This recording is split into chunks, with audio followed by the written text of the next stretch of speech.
Dan kita sebelum Ramadan nanti kan minta ampun kepada Allah terlebih dahulu dan juga minta maaf kepada seluruh saudara-saudara kita.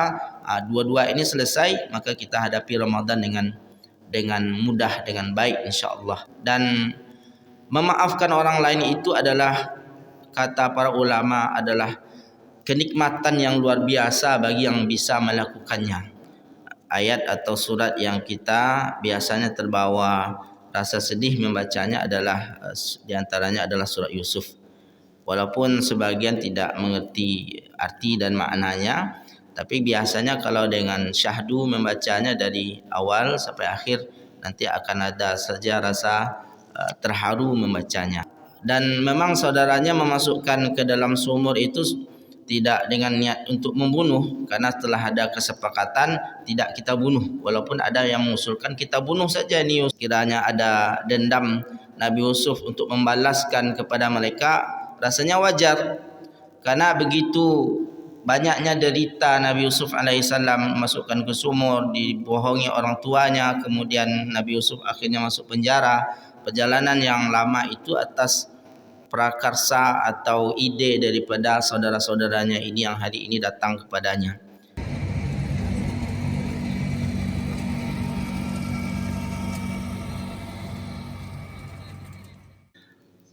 Allah Subhanahu wa taala berfirman dalam surah Yusuf ayat 92, A'udzu billahi minasyaitonir rajim. Bismillahirrahmanirrahim. Qala la tathriba 'alaikumul yaum yaghfirullahu lakum wa huwa arhamur rahimin. Nabi Yusuf berkata, pada hari ini tidak ada lagi cercaan terhadap kalian. Mudah-mudahan Allah mengampuni dosa-dosa kalian dan Dia Maha Penyayang di antara semua yang menyayangi. La tathriba 'alaikumul yaum. Nabi Yusuf alaihi salam dikisahkan oleh Allah Subhanahu wa taala dalam surat Yusuf dengan kisah yang utuh sejak beliau masih anak-anak sampai meninggal, sampai beliau menjadi raja dan membawa keluarganya semua ke Mesir. Dan ini adalah kisah yang dalam satu surat itu sempurna, yang dikisahkan oleh Allah Subhanahu wa taala semuanya di dalam satu surat.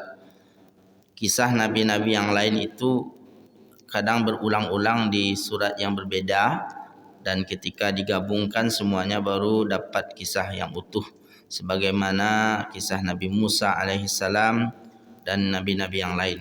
Tapi biasanya hanya sepenggal saja, seperti Nabi Yunus. Ada surat Yunus, tapi penyebutan tentang Nabi Yunus masuk ke dalam perut ikan kemudian keluar lagi hanya beberapa ayat saja. Tapi dalam surat Yusuf ini betul semua dikisahkan oleh Allah Subhanahu wa taala. Dan surat Yusuf dalam maknanya ini adalah nama beliau Yusuf, tapi dikaji oleh ahli tafsir ada hubungannya nama Yusuf ini dengan bahasa Mesir kuno, Yusuf, Yusufet, yang artinya adalah sedih ya. Maka ada korelasi dengan sabda Nabi SAW. Ayat atau surat yang kita biasanya terbawa rasa sedih membacanya adalah diantaranya adalah surat Yusuf.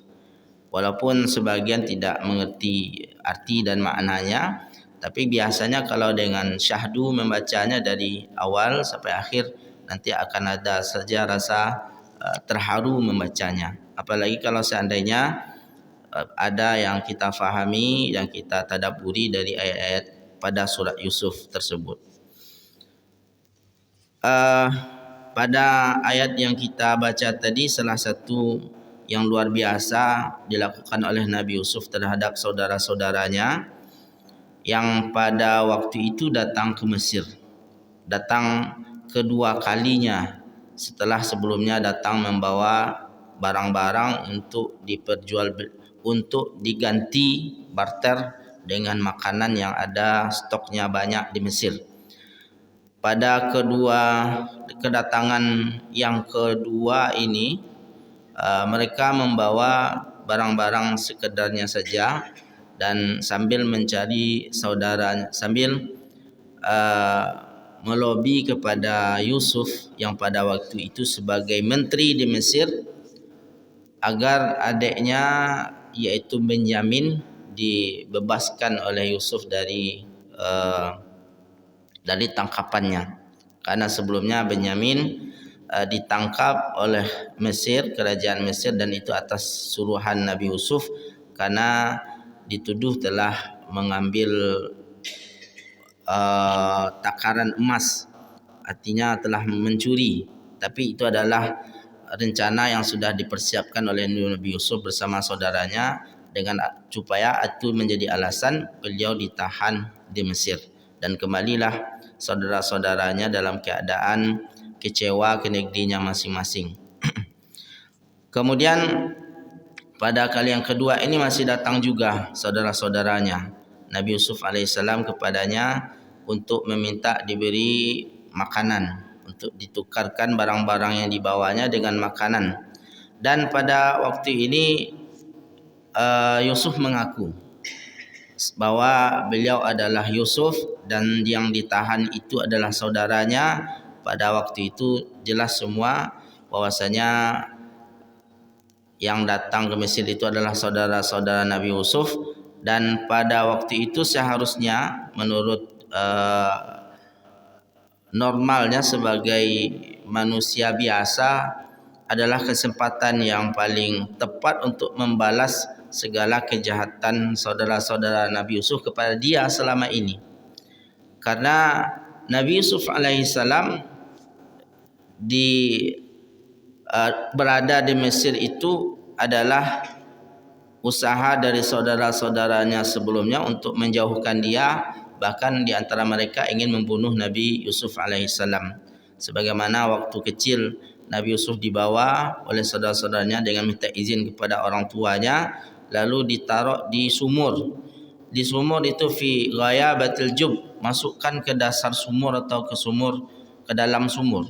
Ghayabatil jub itu ke dalam sumur supaya, dan memang saudaranya memasukkan ke dalam sumur itu tidak dengan niat untuk membunuh, karena telah ada kesepakatan tidak kita bunuh, walaupun ada yang mengusulkan kita bunuh saja ni Yusuf, dan disepakatilah tidak perlu kita bunuh, tapi kita campakkan saja supaya bisa diambil oleh orang dan dibawa oleh orang lain.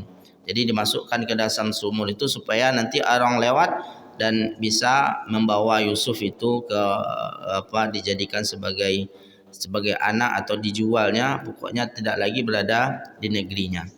Dan sumurnya berarti dalam, karena ketika memasukkan ember ke dalam sumur itu musafir yang memasukkan tak tahu ada orang di dalamnya, berarti tak kelihatan ada orang di dalam sumur, karena tahunya ada orang di dalam sumur itu ketika mengangkat ember itu lagi ke atas dengan tali dan berat. Nah, makanya berarti kan tak kelihatan ada orang di dalamnya. Dan tentunya berada di sumur itu tidak 1 jam 2 jam, tapi bisa jadi berhari-hari, karena pada waktu bermain itu Nabi Yusuf masukkan ke sumur, orang ini balik lagi ke rumahnya membawa baju Nabi Yusuf yang dilumuri dengan darah kambing. Itu tidak mungkin akan ada orang lewat langsung di sumur itu. Berarti bisa jadi di sumur itu Nabi Yusuf berhari-hari. Dan akhirnya lewat orang dan dibawa Nabi Yusuf oleh orang-orang itu, oleh musafir, dibawa ke tujuan mereka berdagang, dan kebetulan tujuannya pada waktu itu ke Mesir, dan di Mesir Nabi Yusuf dijual dan akhirnya juga masuk penjara karena fitnah daripada orang-orang istana. Dan akhirnya Nabi Yusuf setelah keluar dari penjara dengan mentakwilkan dan menafsirkan mimpi raja, diangkat menjadi kepercayaan raja untuk mengurus kekayaan negeri tersebut. Tentu cerita yang panjang itu sekarang teringat lagi ketika melihat saudara-saudara Nabi Yusuf itu datang ke Mesir.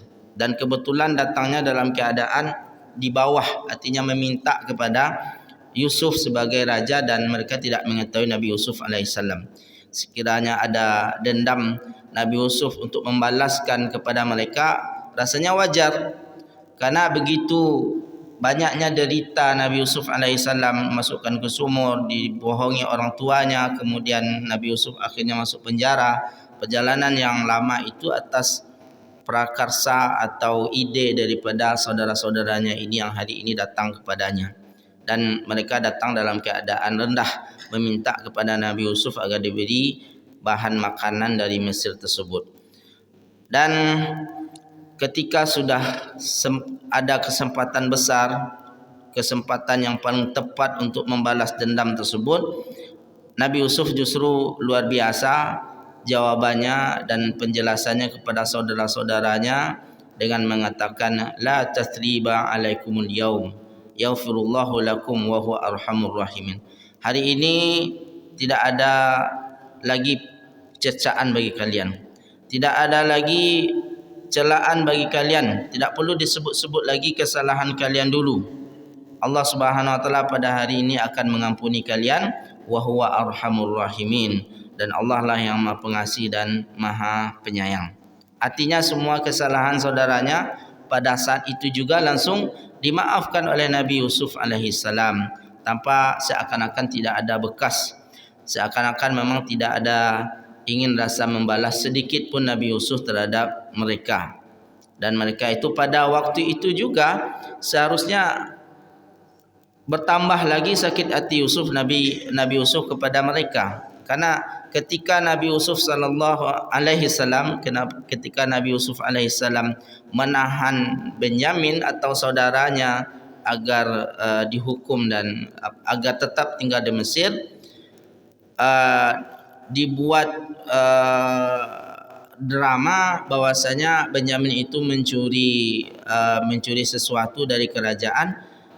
Yang luar biasanya adalah saudara-saudara Nabi Yusuf alaihissalam ketika mendengar saudaranya Benyamin ini mencuri, mereka benarkan bahwasanya dia adalah pencuri dengan mengatakan pada ayat sebelumnya, qalu iyasriq faqad saraqa akhun lahu min qabl fa asarraha Yusuf fi nafsi wa lam yubdiha lahum qala antum syarrum makana wallahu a'lamu bima tasifun.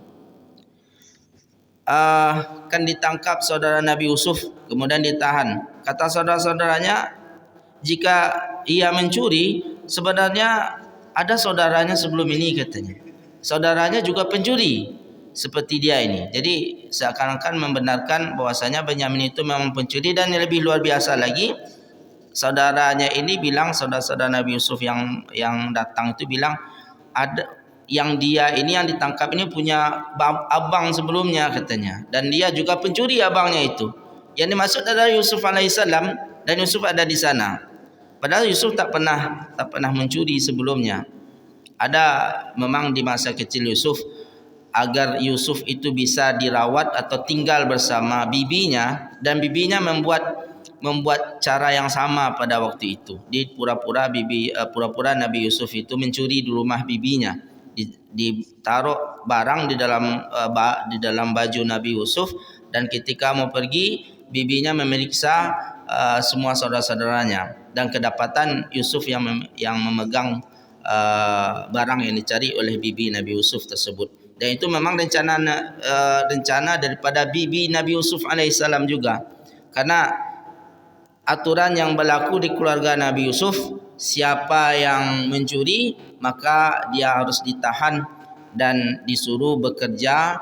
Dia bekerja oleh orang yang menjadi korban pencurian tersebut. Artinya dijadikan pesuruh untuk beberapa hari itu.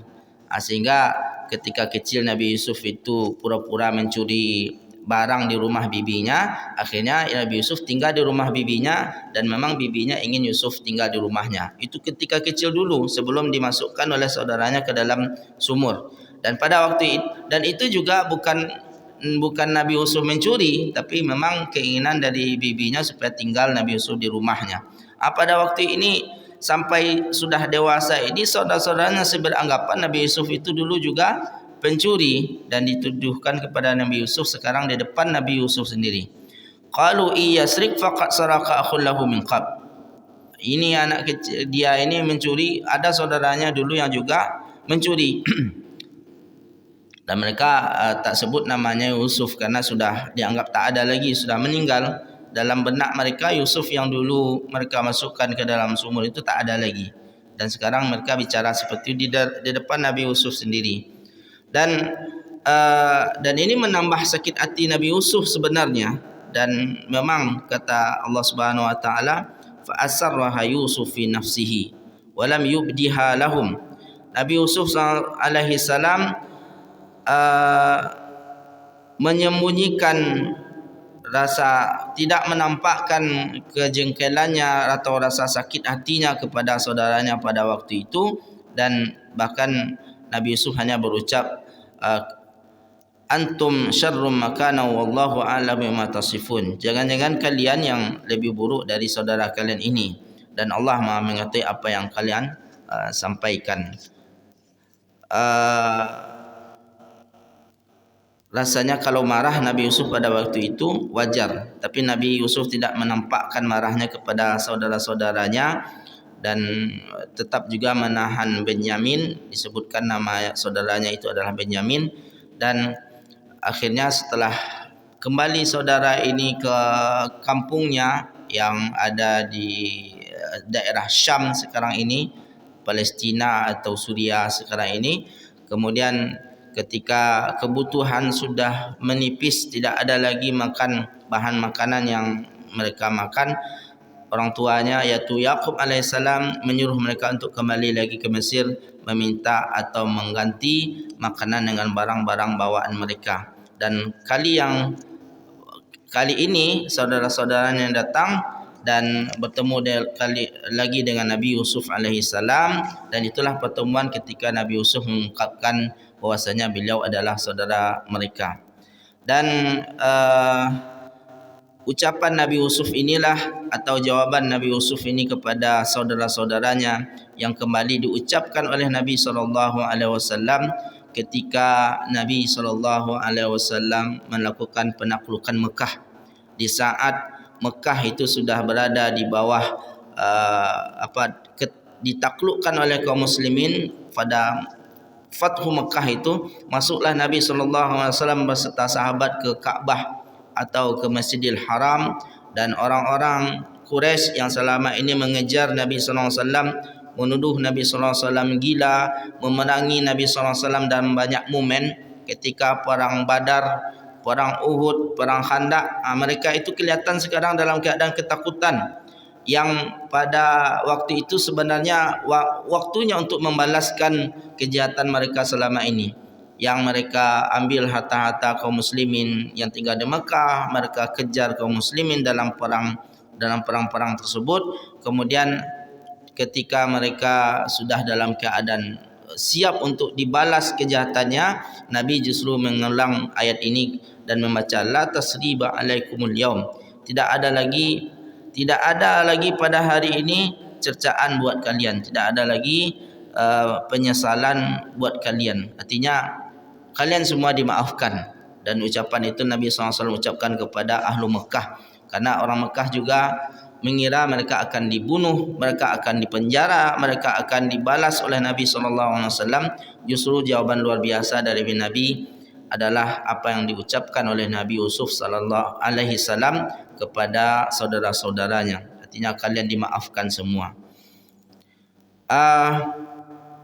Ini adalah akhlak yang luar biasa dari Nabi Yusuf, Nabi Muhammad juga, Nabi Muhammad sallallahu alaihi wasallam, tentang memaafkan saudara di saat kesempatan untuk membalas itu datang.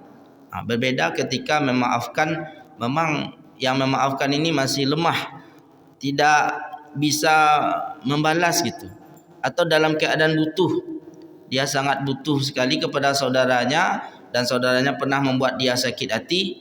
Biasanya kalau butuh itu memaafkan orang yang dibutuhkan itu mudah, tapi dalam keadaan justru dia sedang berada di atas, yang berbuat salah itu berada di bawah. secara ekonomi, secara sosial atau secara politik dia berada di bawahnya.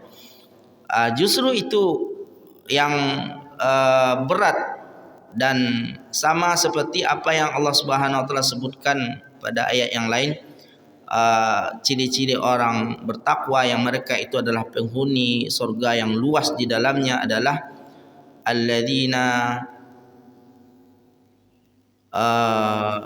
wasari'u ila maghfiratin min rabbikum wa jannatin 'arduha as-samawati wal ardu u'iddat lil muttaqin.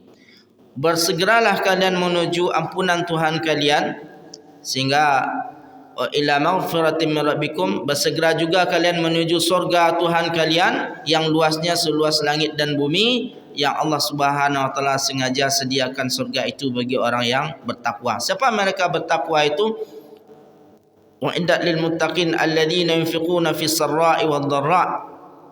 Orang yang senantiasa berinfak, dalam keadaan lapang dia berinfak, dalam keadaan sempit dia berinfak.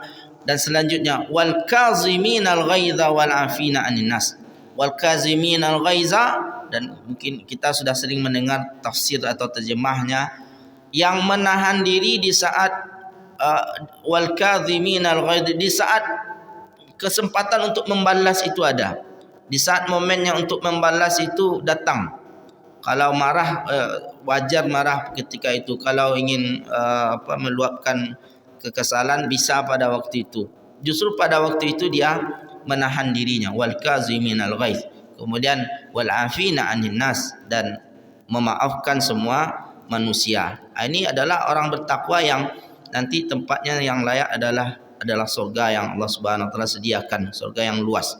Dan pada waktu itu adalah di saat momen Nabi Yusuf bertemu dengan saudaranya pada waktu ini, dan juga di waktu Nabi SAW masuk Mekah, keadaannya adalah wal kaziminal ghaiz. Mereka adalah menahan di saat mereka mampu dan sempat untuk membalasnya. Kemudian melanjutkan wal afina 'anil nas, dan memaafkan manusia. Kemudian ada sahabat Nabi SAW yang Nabi mengkhabarkan sahabat ini adalah salah seorang dari penduduk surga, dan itu diberitahu kepada yang lain, maukah kalian melihat penduduk surga yang sebentar lagi akan lewat, kata Nabi SAW kepada sahabat-sahabat yang lain. Dan tak lama setelah itu lewat salah seorang sahabatnya. Tahulah sahabat yang diberitahu tadikan bahwasanya ini adalah penduduk surga. Pada momen yang lain masih dibilang oleh Nabi dengan kalimat yang sama, maukah kalian saya beritahu ada sebentar lagi akan datang salah seorang penduduk surga, kata Nabi. Masih juga sahabat yang itu lewat. Lalu penasaran yang lain, kenapa yang ini dikatakan sebagai penduduk surga, padahal dia biasa-biasa saja dibandingkan dengan yang lain, sama saja dengan yang lain. Maka salah seorang sahabat sengaja mendatanginya dan bertanya langsung kepada sahabat yang dibilang oleh Nabi sebagai penduduk surga ini. Pertanyaannya, apa yang kau lakukan? Apa amalan istimewa yang kau kerjakan sehingga Nabi sampai 2 kali menyatakan engkau adalah penduduk surga? Maka dia juga heran.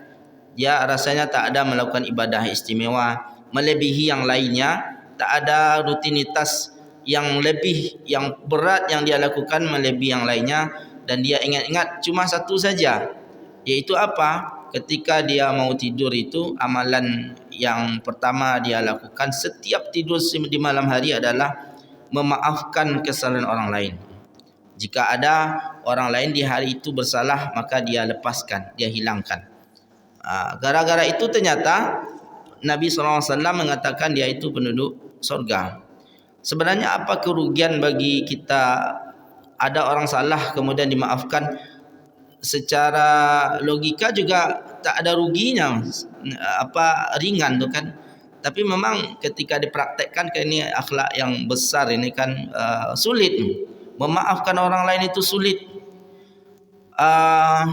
Kalau bisa yang bersalah itu kita lihat di depan mata tersiksa begitu, baru senang. Tapi tidak begitu bagi sahabat dan juga bagi para nabi yang kita sebutkan ini, perbuatan yang mereka lakukan. Dan memaafkan orang lain di belakang orang yang bersalah tersebut, kita maaf seperti yang dilakukan oleh sahabat ni sebelum tidur, apakah menghilangkan dosa yang dimaafkan tersebut? Ini juga mungkin sebagai motivasi kita untuk memaafkan orang lain jika ada masih rasa ada sakit hati kan. Sebenarnya memaafkan orang lain di belakangnya atau sebelum tidur tadi ada orang salah, lah saya maafkan. Itu adalah untuk melepaskan diri kita sendiri dari kegelisahan, untuk melepaskan diri kita sendiri dari keadaan dianggaplah digantung tidak bertali. Dan pada waktu itu kita melepaskan diri kita dari gantungan sehingga dalam kita normal lagi dalam keadaan biasa. Itu saja sebenarnya tujuan kita memaafkan hubungan dengan diri kita sendiri supaya kita ini aman nyaman, dan perbuatan itu bernilai pahala besar di sisi Allah Subhanahu wa taala. Sedangkan orang yang bersalah itu kita maafkan di belakangnya, dia masih ada keterikatan dengan kita. Pertama, keterikatan bahwasanya pernah melakukan kesalahan. Yang kedua, dosanya. Karena orang yang bersalah itu dengan dimaafkan oleh orang lain di belakangnya tidak langsung menghilangkan dosa yang bersalah tersebut. Baik itu dosa karena perbuatan, apalagi masalah hutang piutang itu kan yang harus ada dikembalikan hak orang tertentu. Misalkan ya saya maafkanlah dia ada orang berhutang lalu tidak juga dibayar-bayarnya, kemudian kita bilang saya maafkanlah, saya relakan. Itu bukan berarti selesai hutangnya dan boleh dia tak bayar lagi setelah mengucapkan itu di dalam hati kita kan. Hanya melepaskan keterikatan kita ke dia saja supaya tak teringat-ingat kan. Sebenarnya yang bersangkutan orang lain tersebut tetap dia harus bayar hutangnya, kecuali dia datang dan memohon, wahai saudaraku, saya berhutang ke engkau sekian dan saya tak mampu memang untuk membayarnya, bisakah direlakan saja? Oh baik, silakan tak dibayar, saya relakan. Baru selesai kan. Tapi kalau di belakang disebutnya saya telah memaafkan dia, hanya untuk diri kita sendiri saja. Dan begitu juga dengan kesalahan masalah perbuatan tadi, dihina atau dicaci maki, difitnah, lalu dengan mudah kita memaafkan dia, di belakangnya dia itu masih ada dosanya sampai dia betul-betul datang minta maaf. Kalau sebaliknya, kita dari posisi saudara Nabi Yusuf, Nabi Yusuf alaihissalam telah memaafkan mereka sejak dari awal. Buktinya datang dikasih makanan, kemudian dibuat acara atau drama supaya mereka itu datang semuanya. Itu adalah sebagai rencana dari Nabi Yusuf saja, yang untuk memaafkan sejak dari awal. Nabi Yusuf ini sebagai seorang nabi telah memaafkan saudara-saudara tersebut. Karena ketika bertemu dengan bapaknya, akhirnya Nabi Yusuf bertemu dengan orang tuanya, Nabi Yusuf alaihissalam tidak menyalahkan saudara-saudaranya ini. Justru yang dilakukan oleh saudara-saudara ini adalah kesalahan karena setan. Dianggap setan yang bersalah tapi bukan saudara-saudaranya. Kata Nabi Yusuf alaihissalam,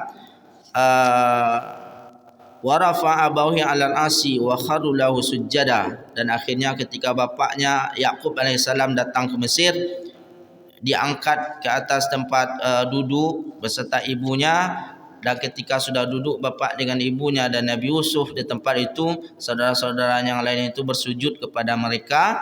Wa qala ya abati hadza ta'wilu ru'yaya min qabl. Dan Nabi Yusuf mengatakan, wahai bapakku, inilah takwil dari mimpiku dulu ya bapakku. Ketika dulu Nabi Yusuf kecil bermimpi dan diceritakan kepada bapaknya, inilah takwilnya. Dan Nabi Yusuf melihat apa yang dilihat di mimpinya dulu. Ini mimpi ru'ya yang kita pernah sampaikan. Qad ja'ala rabbi haqqan. Hari ini terlihat nyata seperti yang dulu pernah terlihat oleh Nabi Yusuf di dalam mimpinya. Wa qad ahsana bi id akhrajani minas sijn. Allah Subhanahu wa taala telah membaikkan keadaanku, kata Nabi Yusuf, setelah Allah mengeluarkan aku dari penjara. Wa jaa'a bikum minal badwi. Dan Allah mendatangkan kalian semua ke sini dari kampung, dari pelosok, dari kampung Arab. Min ba'di an nazagha syaitanu baini wa baina ikhwati. Setelah sebelumnya syaitan yang membuat kita terpisah, syaitan yang merasuki saudara-saudaraku untuk membuangku. Mimba di an nazaga syaitanu baini wa baina ikhwati. Jadi yang salah itu adalah syaitan, bukan saudara-saudaranya begitu. Syaitan yang menggoda mereka. Kalau kita akan terbalik, bukan salah syaitan, tapi saudaranya itu yang mendatangkan syaitan. Artinya kesetanan dia yang membuat syaitan itu bergerak. Nabi Yusuf alaihissalam dengan keikhlasan yang luar biasa langsung memaafkan kesalahan saudara-saudaranya yang begitu besar. Kalau dibandingkan dengan permasalahan yang kita hadapi sekarang ini, rasanya tak ada kesalahan saudara terhadap kita, terhadap saudaranya yang melebihi kesalahan daripada saudara Nabi Yusuf kepadanya. Karena Nabi Yusuf itu mau dibunuh dan ternyata tidak bunuh tapi dibuang akhirnya di sumur. Berada di sumur tersiksa gitu. Dan menakutkan untuk berada di dalam sumur berjam-jam atau bisa jadi berhari-hari, masih kecil lagi kan, dibuang seperti itu saja dan akhirnya pada waktu yang lain Allah Subhanahu wa taala menjadikan Nabi Yusuf itu dalam keadaan sempat dan mampu untuk membalas sebenarnya, tapi pada waktu itu juga segera Nabi Yusuf memaafkan mereka. Bahkan Nabi Yusuf memberi mereka rasa nyaman lagi, al-yauma yaghfirullahu lakum, tenang saja, Allah Subhanahu wa taala akan mengampuni kalian sekarang. Artinya langsung Nabi Yusuf mendoakan saudara-saudaranya agar diampuni oleh Allah Subhanahu wa taala. Jadi mereka itu bersalah selama ini, yang memberi dosa kepada mereka tentu Allah Subhanahu wa taala. Ini sudah dimaafkan oleh Nabi Yusuf, sedangkan dosa perbuatannya itu sangkupannya atau hubungannya dengan Allah Subhanahu wa taala, maka yang memaafkan atau yang mengampuni tetap adalah Allah Subhanahu wa taala. Berbeda dibandingkan dengan ayah Nabi Yusuf, dengan Nabi Yaqub alaihissalam, ketika anak-anaknya ini ketahuan dan mengaku salah di hadapan bapaknya, di hadapan Yaqub alaihissalam, apa kata Nabi Yaqub alaihissalam? Qala saufa astaghfiru lakum rabbi. Bapaknya mengatakan, nantilah akan saya mintakan ampun. Saufa artinya nanti. Kalau saufa itu nantinya lama. Ada dua kalimat yang nanti artinya dalam bahasa Arab itu. Pertama sa. Kalimat sa itu artinya akan. Yang kedua saufa. Kalau sa awalnya berarti nantinya dekat lagi, sebentar lagi. Setelah ini akan ada gitu, sa. Tapi kalau saufa itu lama lagi, bisa berhari-hari, berpekan-pekan, berbulan-bulan, atau juga bisa berabad-abad. Dan kalimat yang dipakai oleh bapa Nabi Yusuf alaihissalam, oleh Nabi Yaqub alaihissalam, beliau sama-sama Nabi, berbeda dengan Nabi Yusuf alaihissalam. Bapaknya mengatakan saufa, nantilah. Tapi Nabi Yusuf al-yauma, sekarang saya minta maafkan kepada Allah untuk kalian. Kita bandingkan yang dua ini, apakah Nabi Yaqub lebih pemarah atau Nabi Yusuf lebih pemaaf daripada bapaknya Yaqub alaihissalam? Tidak. Tapi ini menjadi pelajaran bagi kita. Kedua mereka ini adalah nabi. Kedua perbuatan nabi ini adalah panutan bagi kita semua. Kenapa Nabi Yusuf minta maaf langsung sekarang juga kepada meminta doa, meminta ampunkan kepada Allah untuk mereka sekarang juga langsung diminta ampunkan kepada Allah Subhanahu wa taala, sedangkan bapaknya nantilah, kata bapaknya, nanti akan diminta ampunkan kepada Allah Subhanahu wa taala. Kedua-duanya perlu dilakukan ya. Ketika ada yang bersalah, yang pertama dimaafkan langsung sekarang. Tapi yang lain atau dalam momen yang lain nanti artinya dikasih hukuman dulu, dikasih supaya mereka itu jera, tidak mengulangnya lagi. Dan itu yang dilakukan oleh bapa Nabi Yusuf, Yaqub alaihissalam. Nanti itu maksudnya supaya anak ini tak mengulang lagi kesalahan yang sama, maka perlu diberi pelajaran sebentar dulu. Maka kalimatnya saufa astaghfiru lakum Rabbi. Maksudnya supaya anak ini tidak merasa mudah saja untuk minta maaf itu, karena sudah dimaafkan oleh Nabi Yusuf, nanti bapaknya juga langsung memaafkan, seakan-akan hilang dan tak pernah bersalah saja kalau seperti itu.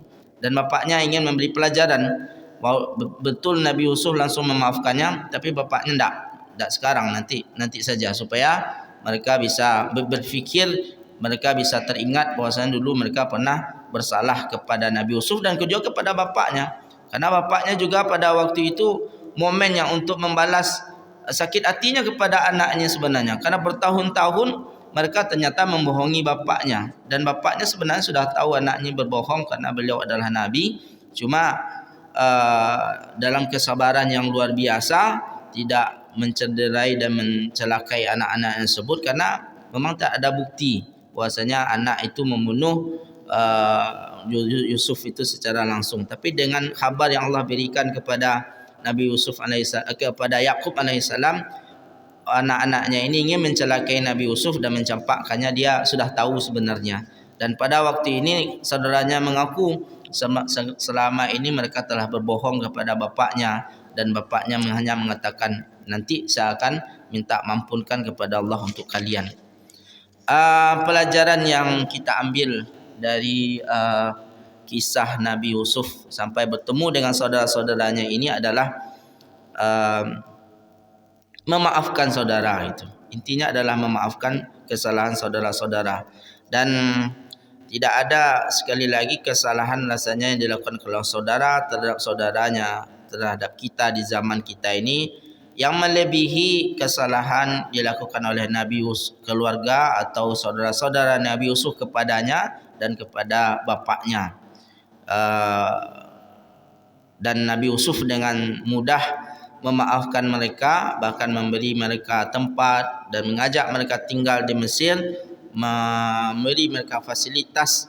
Tentunya setelah diajak ke Mesir dikasih rumah, dikasih makanan, dan mereka itu akhirnya pindah semuanya dengan anak-anak mereka ke Mesir dan tinggal di Mesir semuanya. Sampai nanti di Mesir itu banyak Bani Israel yang ketika Nabi Musa alaihissalam lari dari Mesir, itu berarti keturunan yang kesekiannya itu sudah jutaan orang Bani Israel itu di Mesir, dibawa oleh Nabi Musa lari dari Mesir. Itu mereka adalah anak keturunan Nabi Yusuf dan saudara-saudaranya ini. Karena Israel itu adalah bapaknya Nabi Yusuf, Yakub alaihissalam. Bani Israel berarti anak-anak dari Yakub alaihissalam, yang jumlahnya adalah 12 dengan Nabi Yusuf alaihissalam. Dan sekarang kita ingatkan, sudah insyaAllah sudah dekat dengan bulan Ramadan. Ya, momen-momen ini atau acara-acara untuk bermaaf-maafan dengan keluarga, dengan saudara sebagai muslim, sekaranglah waktunya untuk kita lakukan itu, berkunjung, mengadakan acara. Kalau di orang-orang dahulu biasanya tasyakuran, itu berdoa sebelum puasa gitu kan. Maka setiap rumah ada memanggil orang siap berdoa. Itu intinya sebenarnya adalah bertemu, bermaaf-maafan, makan dengan cara makan-makan. Berdoa itu adalah karena sedang bersama aja, maka daripada kita ngobrol-ngobrol saja, diminta salah seorang mereka berdoa. Maka acaranya namanya berdoa. Sebenarnya adalah momen untuk bertemu, maaf-maafan sebelum kita memasuki bulan Ramadan, sehingga bulan Ramadan masuk beribadah dengan sempurna tanpa ada lagi kaitan hati dan perasaan yang tidak baik dengan yang lain, apalagi dengan saudara-saudara, sehingga fokus melaksanakan ibadah, menambah amal sebaik-baiknya dan sebanyak-banyak di bulan Ramadan. Maka ingatlah ketika ada sakit hati kepada saudara yang rasanya tak bisa dimaafkan, ingat kisah Nabi Yusuf, ingat kisah Nabi SAW ketika Fathu Mekah, dengan mudah mereka memaafkan, dan hubungan dosa mereka adalah dengan Allah Subhanahu wa taala. Kita hanya minta ampunkan kepada Allah untuk mereka. Apakah dosa mereka diampuni atau tidak, itu Allah Subhanahu wa taala nanti yang memutuskan kita memohon kepada Allah agar diampuni. Dan saudara-saudara Nabi Yusuf ini begitu kesalahannya, Allah Subhanahu wa taala memaafkan mereka semua. Dan kabarnya juga ada yang mengatakan saudara-saudara Nabi Yusuf ini sebenarnya juga adalah para nabi juga. Para nabi kan luar biasa, tidak hanya sebagai orang-orang penerima dakwah, tapi menyampaikan dakwah kepada yang lainnya.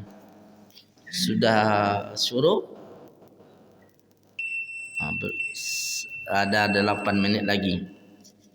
Ada diskusi Bapak Ibu, silakan. Dan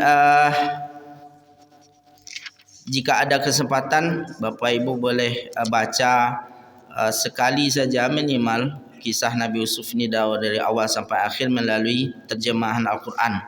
Jadi ada rutinitas kita membaca Al-Quran dan juga bersamaan dengan membaca terjemahnya. Kalau dibaca terjemahnya diikuti dari awal, ini seperti kita sedang membaca novel atau cerita, tetapi ceritanya real dan Allah Subhanahu wa taala abadikan di dalam ayat Al-Quran menjadi pelajaran yang berharga bagi semua sampai hari kiamat nanti.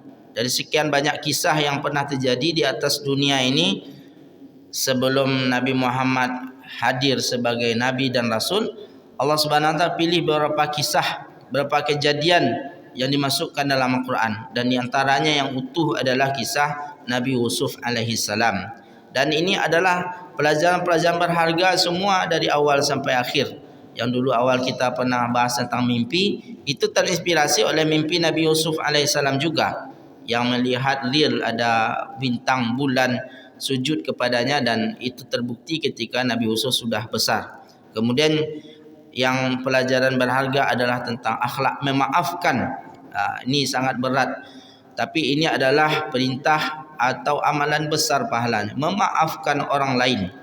Dan memaafkan orang lain itu adalah, kata para ulama, adalah kenikmatan yang luar biasa bagi yang bisa melakukannya.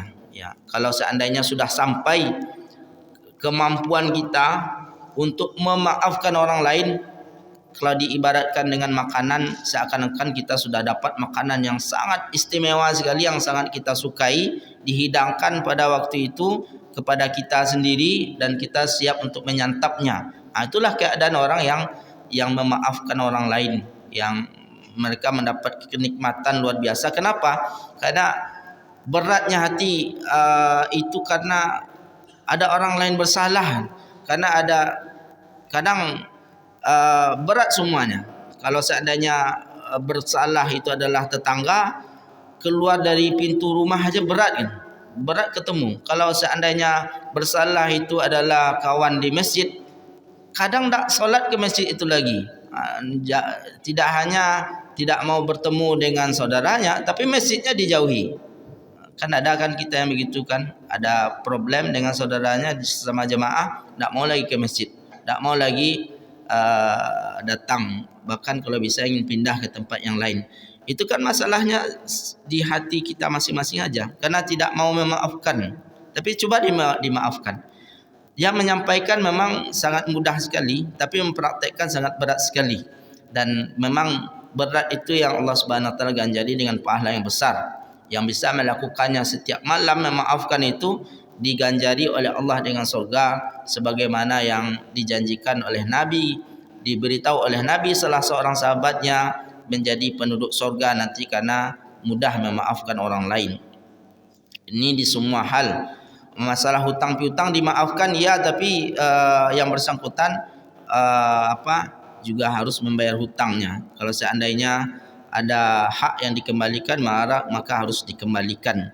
Tapi dengan dosa juga, dosa itu hubungan manusia itu dengan Allah. Ada orang memfitnah, kan berdosa dia, dan kita maafkan, dosa fitnahnya tetap ada. Yang nanti akan mengampuni dosa fitnah dia lakukan ini adalah Allah Subhanahu wa taala. Maka hubungannya dengan Allah lagi, dengan kita selesai, kita menjadi nyaman dan tenang saja. Cuma dia dengan Allah Subhanahu wa taala masih ada urusan sampai dia minta ampun kepada Allah. Dan kita sebelum Ramadan nanti kan minta ampun kepada Allah terlebih dahulu, dan juga minta maaf kepada seluruh saudara-saudara kita. Dua-dua ini selesai, maka kita hadapi Ramadan dengan mudah, dengan baik insya-Allah.